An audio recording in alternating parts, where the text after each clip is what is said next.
learning all these things, and I said, well, we keep hearing about these other forms of gold. The gold that Moses gave the people to drink in the wilderness. He said to Aaron, burn the golden calf and strew it on the water and have the people drink it. Give me a break. Come on. We know what happens when you heat gold, right? Gold melts, bottom of the pan, it's hard. In water, I mean, you add it to any water except maybe the water that's at that temperature that the gold's at, and it's going to congeal. Okay, so, well, let's take it to the fiery furnace and we'll burn it in charcoal, and we'll charcoal this gold. And to charcoal the gold, it turned it into a powder, but it was definitely not water soluble. It would float on the top. It wasn't soluble in your tissues and in your body. What was he trying to do, and what was his motivation in saying, burn the golden calf and strew it on the water? And what would happen to the people if they drank it? And what would be the purpose? So we were looking at all these things that, like, how did he, if it really served a purpose and he put it in the water, how did he get it in the water?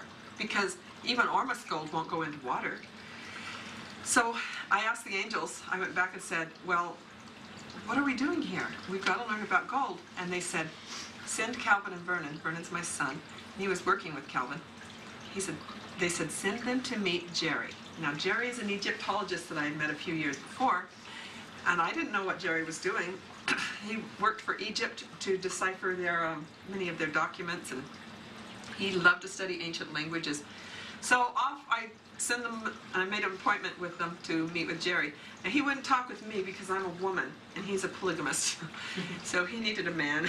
So I sent the two guys off, and they troop off and talk to Jerry. And Jerry says, hey, you want to see something? Because I found this really neat site.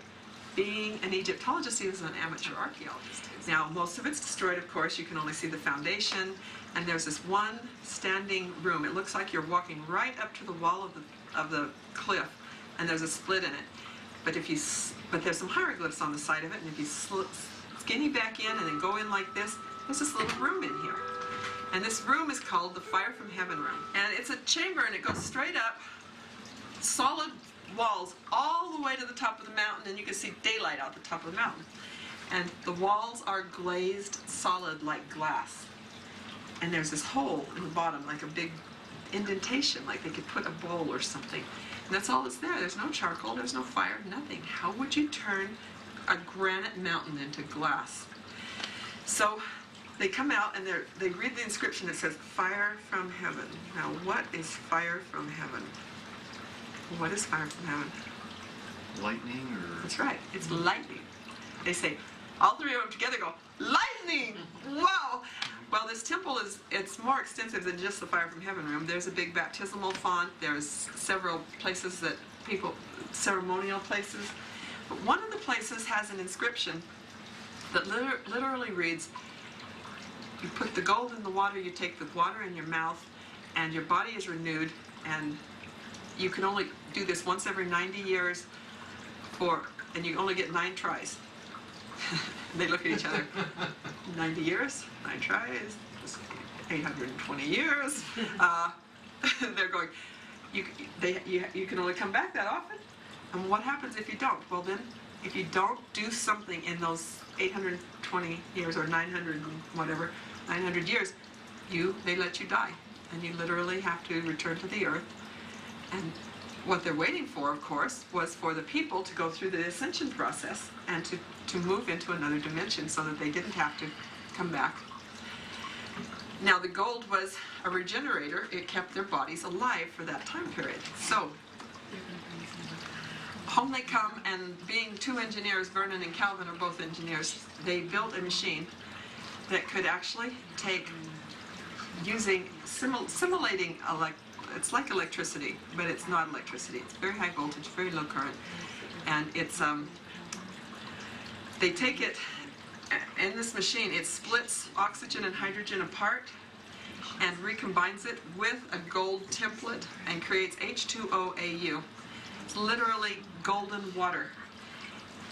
It is spectroscopically invisible. We do it with distilled water. You can't see it. You don't know it's there. But I'll tell you, you can taste it. You want a taste of it? It's really neat. You can taste it. It's very astringent, very acidic. I like the taste. It tastes like lemon to me. It's also measurable. We can measure it with a TDS meter, like a total dissolved solids meter. I can take it to, I've had it to 24,000 parts per million. I have chemistry friends who say, at my 6,000 parts that I sell it at, I should be burning through 200 ounces of gold every ton of water. And I go through a ton of water, twice a year. And we don't, because we use a template, we don't ever burn through any gold. Let me get it. So they came home and they created this gold. Isn't it amazing? So that's real gold. That's just made out of the air gold. Actually, it's made out of water gold. So we're playing alchemy here. Serious alchemy. Now, this temple that they found was called the Temple of the Ancient Ones, the Temple of Adam and Eve. They literally found inscriptions to that. Isn't that cool? Yeah, it's remarkable. Just having that flavor of gold. If you take this to a spectrographic analysis or a atomic absorption machine, either one, it will show you that there's nothing in this water. It's totally distilled water, nothing there.